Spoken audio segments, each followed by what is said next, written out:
It's really a broken system. And I think one of the best ways of understanding that is to see what's happened to boys and girls over the last number of years. I talk in the Boy Crisis book about all of the evidence, what's happening in boys educationally, what's happening to boys in terms of mental health and physical health, what's happening to boys in terms of setting themselves up for a better future.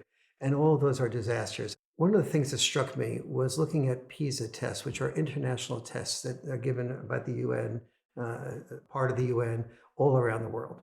And they find that in all the 63 largest developed nations, that girls are doing significantly better than boys in every subject matter area.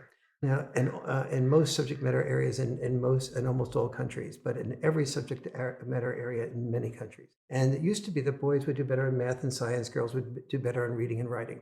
Now girls are doing about as well or sometimes better on math and science, but boys are falling way behind on reading and writing. And reading and writing are the two areas that are the greatest predictors of success, which probably goes without saying. There's two groups of children that are doing really poorly and two groups of children that are doing, and a group of children that are doing really well. So not all boys are in boy crisis mode. The boy crisis resides where fathers do not reside. And the fathers do not reside in two areas. One is the area of children raised in divorce situations in which the father does not have an equal amount of time with the children, where he has minimal or no involvement with the children for whatever reason. And secondly, among children who are raised by single moms, and so let's look at that piece of data for a moment. In the United States today, 53% of women who are under 30 who have children without being married. Now let's break down that issue for a moment. Among that group, there's a large percentage where the mother doesn't even have a man in mind, or isn't even living with a man, or doesn't know who the father is. And the second group is a group that of women who do live with a man but are not married to them. So it's obvious that the first group has minimal or no father involvement, but it's less obvious that the women living with a man have less father involvement. And when we look at that group, between the ages of 3 and 4, after the ages of 3 and 4, 40% by the age of 3 already do not have fathers that are involved with the children or children that are involved with their fathers. And so 40% of those boys do not have significant father involvement, the same with the girls, but the ones that really suffer from lack of father involvement, therefore no role model at all, are the boys. Having the father out of the picture was a disaster for the children, but it was even more of a disaster for the boy children, that boys have fewer emotional, social skills. They don't express their feelings and what's going on immediately when it's going on with them. And as a result, they develop a lot of defenses that make the challenges of divorce much harder for boys. And also it makes it much harder for boys because when they're left without their fathers, the girls have a role model at least, and the boys do not have a role model. So boys are doing badly in those two groups, in the group of children that are raised by single moms and with minimal or no father involvement, and the group of children that are raised by single moms of divorce where their fathers are not involved. Now, if you're a single mom, there's two things you can do.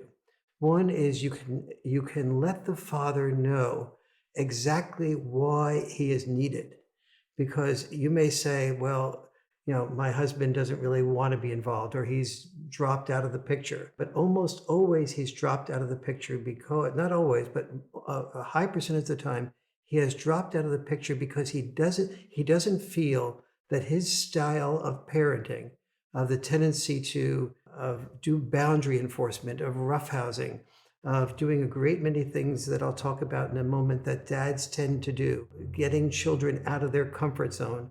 When he has advocated for that, when the children were young, oftentimes he feels that the mom has been in resistance to him, and the only thing he was appreciated for was earning money. And eventually the arguments became strong enough that the mother really wanted the father minimally or not involved, or wanted another man involved that she had fallen in love with more recently.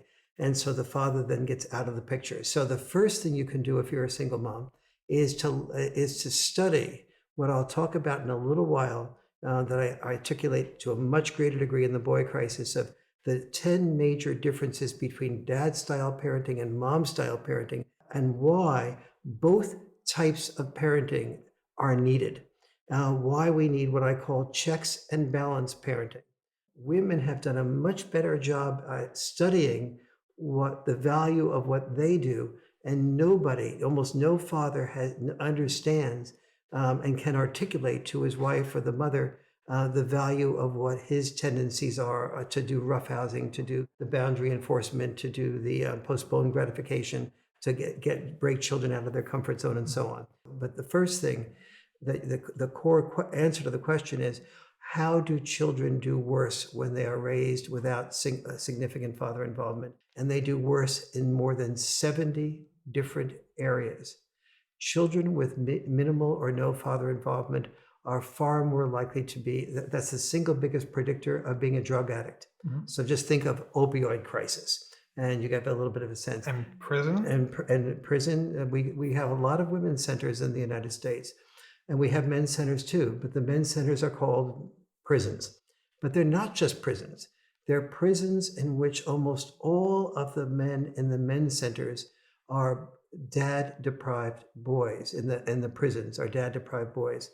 Almost all of your school shooters and your mass shooters are dad-deprived boys. Some years ago, a few years ago, there was a study done by 3 female sociologists of ISIS recruits. She found that all of the ISIS recruits had in common, not all of them, almost all the ISIS recruits had in common the lack of father involvement, not just the males, but the females.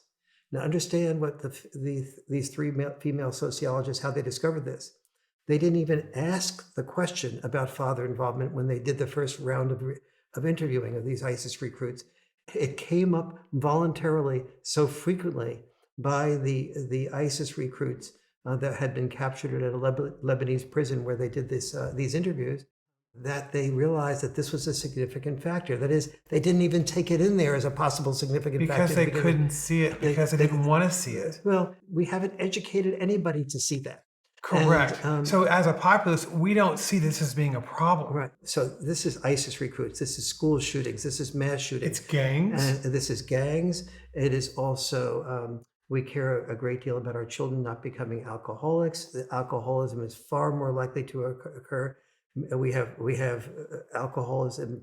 It gets triggered by environmental stress and environmental types of things where we're trying to repress things. And the children who grow up without dads, they don't have guidance to channel their testosterone in constructive ways.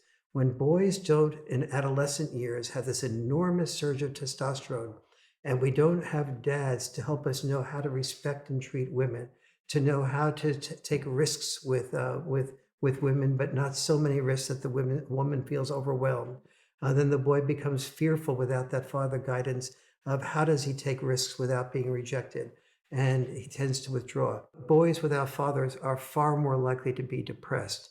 They're far more likely to be alienated. They're far more likely to commit suicide. Lack of father involvement is the single biggest predictor of suicide among boys. What about the ACEs study? When I talk about the ACEs studies with all of these counselors and psychologists, they all say, you know what the first question they ask you? Well, first of all, the ACEs study is the largest, most comprehensive social science study ever done in human history. It's basically a life outcome study of predictors of success or failure in society, in American society. And the first question they ask you is, are you a child of divorce? That should be telling. What else is there? Unemployment. And well, I'll get to the reasons, the slippery slope that leads to unemployment, and a sense of purposelessness, a sense of alienation, no friends, addiction to video games, addiction to video porn. It's not just a moral problem. It is a brain problem. It's a dopamine problem. What are the problems with addiction to video games? A certain amount of video game playing is actually healthy for you. Addiction to video games is extremely unhealthy for you. On almost every outcome measure, you could imagine going through 70 different outcomes that are worse when you have dad deprivation and are better when you have dad involvement. let's look at academics for a moment. In every single academic area, boys do worse when they don't have father involvement. But when children grow up in wealthy communities with good schools, the boys do worse in math and science when they grow up in wealthy communities with good schools than boys do who grow up in poor communities with poorly ranked schools with father involvement. So what you're saying is that if I grow up in Watts versus Beverly Hills and I am married with children, my children in Watts are going to outachieve my children in Beverly Hills if I were divorced. Is that correct? With Watts as metaphor and Beverly Hills as metaphor, yes. Yes. I don't know about the Watts versus Beverly Hills I know, statistics per se, exactly. but yes, Yeah. exactly. And so these are a few examples of the 70 plus outcomes of boys doing worse. Boys are far more likely to drop out of school, to have discipline problems if they have minimal or no father involvement. They're far more likely to have fewer friends. They're far more likely to be disobedient to their parents. They're far more likely to commit crimes. Almost all your criminal acts are acts of minimal or no father involved boys. Boys more than girls. And so, so there's multiple questions that are buried in this outcome data. And one of the reasons is why. When I read your book, I read about telomere data, how boys have 40% shorter telomere data. So what that would mean is genetically, your DNA is like the hardwire of a computer, and your telomere data is your software. And so when you start talking about life outcome and telomere data being so short, it means that you're going to be sicker and not live a longer life. Yeah. Essentially, is that correct? Yes, here's the exact data. When, first of all, telomeres are a part of your cell that contains all your genes, and your cells are constantly reproducing. And as your cells reproduce, they either reproduce shorter telomeres, which have fewer of your genes that protect you from cancer or heart disease or other problems that may be inherited in your family. The longer your telomeres are, the more they contain those genes. The National Association of Science predicts that if you have the longer your telomeres are, especially when you're at about age 9, the longer your telomeres are, the longer you're likely to live. So if you have 14% longer telomeres, you're likely to live approximately a 14% longer life. If your telomeres are shorter, the reverse. So measuring children who at the age of 9 have had minimal or no father involvement, among those children, on average, boys and girls combined, on average, their telomeres are 14% shorter when they've had minimal or no father involvement. However, breaking boys down versus girls, the boys' telomeres are yet again 40% shorter than the girls. And this is a metaphor, I mean, aside from being literally scientifically true, and this is printed in peer-reviewed journal Pediatrics in 2017. So this is recent data, it's peer-reviewed data, and it's as solid as we don't even know all the reasons why father involvement is so important that it would lead to something as powerful as having shorter telomeres when there's no father or minimal father involvement and longer telomeres when there are. We just know that that is the outcome. So when we choose to go it alone as a parent and we choose to not have both our parents, it means you're literally shaving decades off the life of your children. Yes, that is, you are shaving decades off the life. You're shaving, and they're going to be sicker too, right? Yeah, precisely. All along, you're making them more vulnerable to sickness. So, for example, boys and girls who don't have father involvement are far more likely to be absent from school. They're far more likely to go to the hospital. They're far more likely to spend more days in the hospital. They're far more likely to go to emergency rooms more frequently, and so on. They're far more likely, by the way, to have later times going to bed, even though mothers set earlier bedtimes. When you compare children growing up predominantly with moms versus predominantly with dads, we find that the children have mothers set earlier bedtimes for children, fathers set later bedtimes, but the children actually get to bed earlier with the father than they do with the mother. Oh, interesting. So it's very fascinating. And if you ask me about why that is the case, I'll share, why that is the case as well. So, and again, these are maybe covered 20 of the 70. 20 of the 70. I think the big one is, the big scourge in the last 20 years has to do with, I think, a third of our kids are on ADHD meds. Yes. And most of those are boys. Yes. And so when I read things like The Myth of Male Power and I read The Boy Crisis and I go through it and I go, well, boys grow up with single moms. They go into schools that are largely women versus 20 and 30 years ago, they weren't largely women. Now they are because school systems don't want to hire men.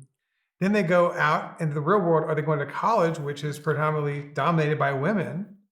And the teachers don't want to put up with male behavior or adolescent behavior. And so we give them drugs. Yes. So to understand why ADHD is about 30% level among children raised by single moms and 15% among children raised predominantly by dads, we really have to dig back. But the digging back is a worthwhile digging because it really teaches you a great deal about what dads do that are so important. And understand, if you're a single mom, a lot of these things are not proprietary to single dads. Dads are likely to do these things. Everything I'm mentioning, you can learn to do as well. A dad and mom do exactly the same boundary setting. So what I'm going to be dealing with now is the difference between boundary setting versus boundary enforcement. Dads and moms are both likely to set boundaries the same way. Sweetie, you can have your ice cream as soon as you finish your peas. Dad and mom will both say that to the children. In a divorce situations specifically, and in life in general, the children will test the boundaries for both with father and mother. And the difference is in the way the father and mother respond to the testing of the boundaries.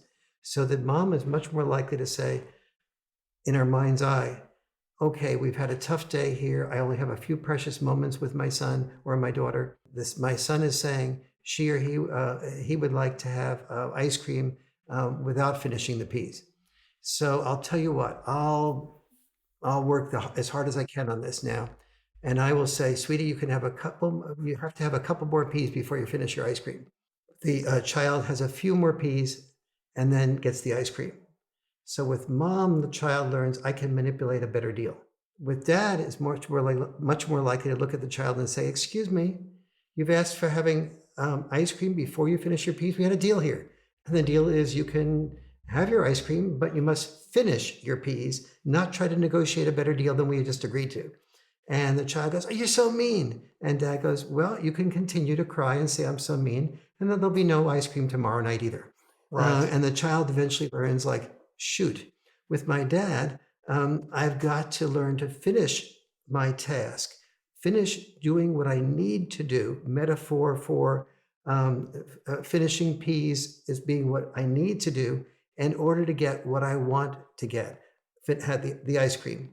So the child learns to focus on the task of finishing the peas. That is, its attention is focused. With mom, the attention deficit is allowed to set in because the child, instead of focusing on finishing the peas, is allowed to think of other things like, how can I manipulate a better deal? And if in a divorce situation, let's say, and feeling guilty about the divorce, the mom is saying in her mind's eye, I don't want to get into a fight about a few peas when Billy or Jane has just been bullied at school, or they feel depressed about not doing well in the math test, or they know that I'm feeling a little bit down. I want to take these precious moments and I want to work out a compromise with my kids. But the kids learn to say, aha, where is the vulnerable area that I can present about myself? How can I present myself as enough of a victim to get mom's sympathy to be able to have to eat fewer peas to get the ice cream? Nobody is badly intended here. Everybody wants the best thing for their child. But the child with the mother learns to manipulate that better deal. The child with the father learns that manipulating that better deal is fruitless, and it's only going to get me less of what I want. Therefore, I better pay attention focus rather than attention deficit. Now is the big stuff, which is the slippery slope that leads to. With that attention deficit, the child has not learned postponed gratification. Postponed gratification is the single most important predictor of a child doing well in life, success-wise, versus a child doing poorly. Now, we often try to say, well, what does success mean? Well, here's the way that translates.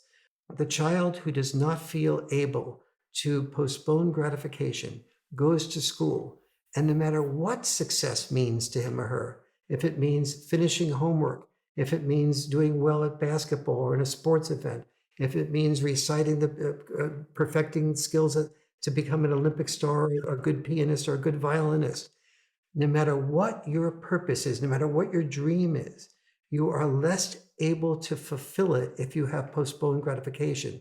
You get started on your homework and a text comes in and you have to respond to the text. You get distracted and you don't have the postponed gratification. The end result of not having that postponed gratification is you start feeling worse about yourself. Especially boys tend to feel worse about themselves.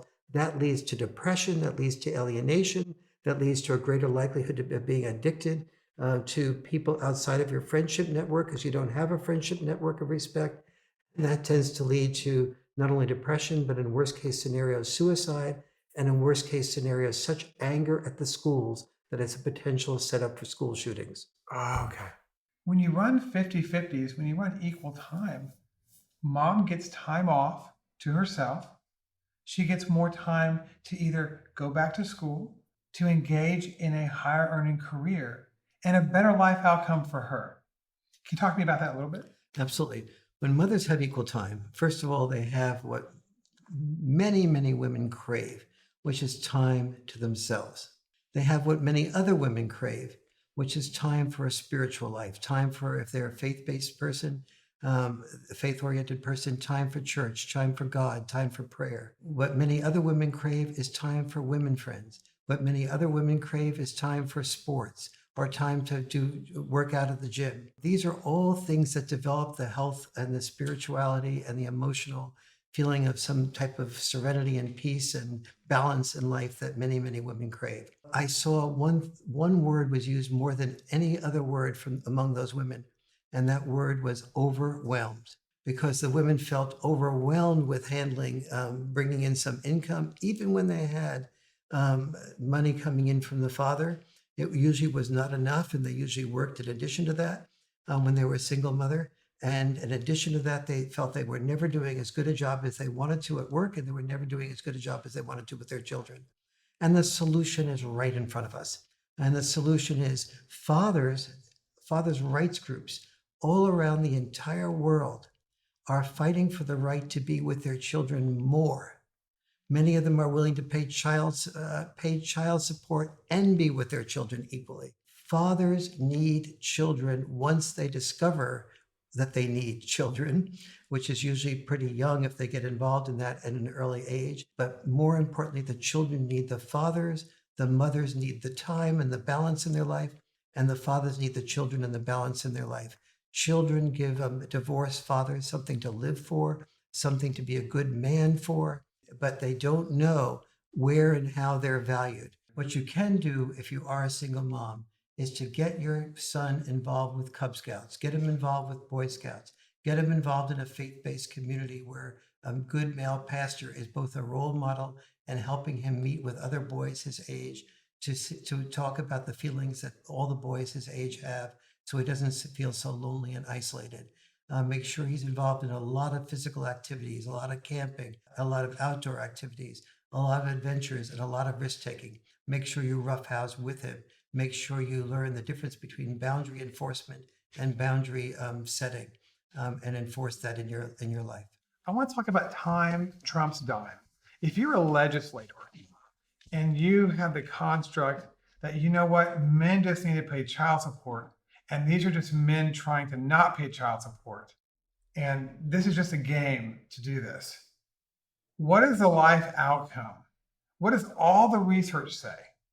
Not a little bit. What if all the research, the thousands and thousands of studies, talk about time over dime? Yes.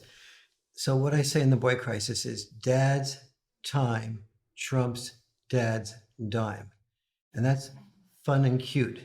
But the truth is that that's based on hundreds and hundreds of peer-reviewed studies that are so aggregately persuasive that for the first time in human history that I'm aware of, more than 100 psychologists and researchers in this area got together. They wrote in unanimous consent that the children need their father about equally to their mother in the case of divorce. You never see psychologists and researchers, especially psychologists, get together with the academic ego and territoriality and the belief that we only have the right answers, etc. It's not just a tidal wave, it's a tsunami Yes, of people that never get along, and they get along on one thing. Right. The one thing is they understand that the research is overwhelming. For years, it was said that children who did better when they had father involvement was because in the intact family you had more money or you lived in better neighborhoods and so on. So they controlled for money, they controlled for neighborhoods, they controlled for education of the fathers and mothers, they controlled for virtually every variable. And each study started showing that the outcome was the same, that the degree of difference between the health of a child who has both father and mother involvement, who has 4 things after divorce, is so different from the health of a child that doesn't. And among those 4 things that are what I call the 4 must-dos if you must have a divorce. And if you must have a divorce, if these 4 must-dos are attended to, your child has a reasonable chance of doing well. So the first is an equal amount of time with mother and father. The second is the father and mother living within about 20 minutes drive time of each other so that the children don't have to give up activities or friends in order to see the other parent, Right. and therefore don't resent the other parent when they lose their activities or their friends. That has to do with practicality in the day-to-day. Yes. Just because you're breaking up doesn't mean it's the end. And you don't want to separate your kids from their peer groups, their schools, and all their clubs. Yes, exactly. And that's why it's important. Right. And therefore the children feel like they not only have the disruption of the instability of a lack of parents, but every time that they go from one parent to another, that they lose friends, they lose activities, they lose the ability to have stability in that part of their life. Number 3, the children are not able to hear or detect any bad mouthing or body language that indicates negativity about the other parent when they're speaking about the other parent. The children say to me, I had a wonderful time at mom's today. And my response is, as a parent, oh, you'll have an even better time with with stepmom now. Or you'll have a better time with us this weekend. Or I don't say anything. I just sort of say, and I'm cold or I'm distant. Right. The child learns, don't talk positively about the other parent around me.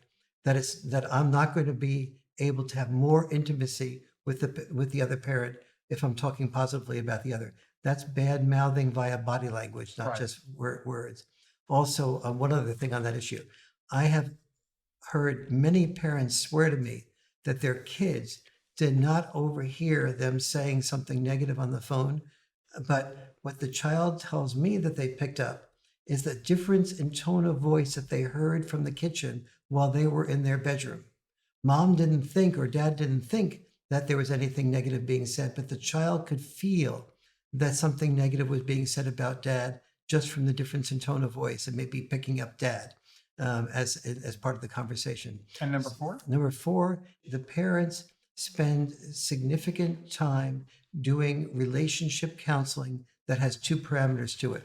Number 1, it's consistent relationship counseling, even if it's only once every 3 weeks, even if it's done in community service, people at a poor neighborhood. The children that did best are ones where the parents were involved consistently with relationship counseling. Consistently is distinct from emergency-based counseling. If you go to counselors when there's only an emergency, the chances are you need to solve the problem sooner, and you're more likely to make the other parent wrong, and you only see the other parent when you're in emergency mode. And so therefore you don't have a chance to think through and feel through with compassion the other parent's strategy and best intent at making decisions the way they're making them. And so that's why consistent relationship counseling needs to be on the schedule, even when you don't have an emergency. So if we don't want kids to be drug addicts, want them to graduate, want them to go to college, want them to get married and stay married, want them to have successful adult lives, we need to follow the 4 must do's, correct? Yes, exactly. After divorce. After divorce. And the other big issue is to, before you make a decision to have a child, do the research on why children need a significant amount of father involvement so that you don't raise a child on your own and think it's just fine to do so, and think that having a stepfather or having you doing the father type of role is going to be enough. If you believe that your new husband is going to be a better stepfather than the biological father is a father, know that almost always the stepfather perceives himself to be an advisor, and that the dynamic between a biological mother and a stepfather is one where the biological mother does make the final decision.